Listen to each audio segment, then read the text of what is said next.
I guess that would be my friends, groups like Mujeres, where I feel like an insider, where I feel like people are going to respect my perspectives, people are going to take into account my voice, I'm not going to be silenced. Most of the time it's me who treat myself like an outsider. It's like when they were discussing things about the pop culture, the pop stars.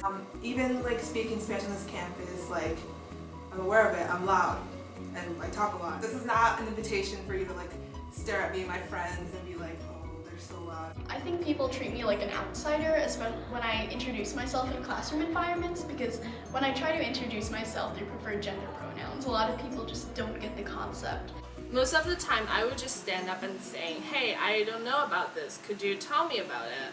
And then at that time my friends would just realize, okay, Kuei, you're not coming from American background and we can talk to you with that. And it's a good thing because they help me understand what is American culture. My Chinese is not that good, and most of my friends who are Asian are first or second generation. And as a third generation, I feel like a lot of my culture has been lost and I'm reclaiming it. There's definitely times when, my sense of like, as an Indian American, how Indian are you, how American are you, those questions definitely like bring up issues about how I feel like an insider and how I feel like an outsider. Just certain times there is like very hot conversation going on, and as an outsider come from different culture, there's just no way to cut in. I overhear people saying, either through social media or like telling me directly, that why are affinity groups reinforcing historical segregation? Why do you guys all hang out together? Just because I feel like I am silenced by my own people on several occasions. One, silence for my queerness. Two, silence for being Latina and not being a part of the black and white binary, which is where racism falls often, these elite institutions, where Latino voices, Asian voices, all these other voices are silenced and they're not taken into account.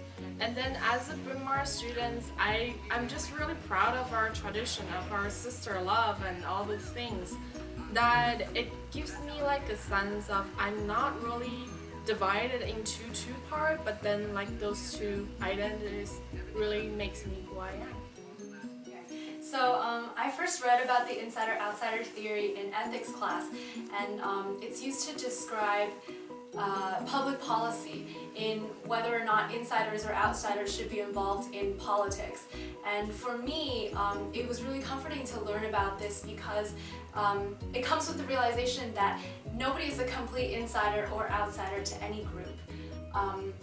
So, for example, a lot of affinity groups at Bryn Mawr will talk about how they don't fit into mainstream American culture, they don't feel American. There really is nobody who can feel mainstream American, and I think that in itself is really comforting to realize.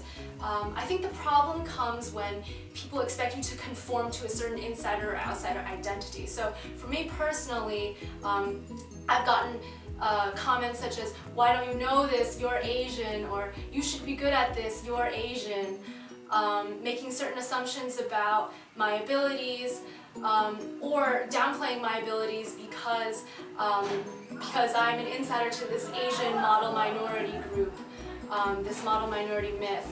And on the flip side, maybe the other day someone said to me that he didn't want to practice speaking Chinese with me because he wanted somebody authentically Asian, authentically Chinese.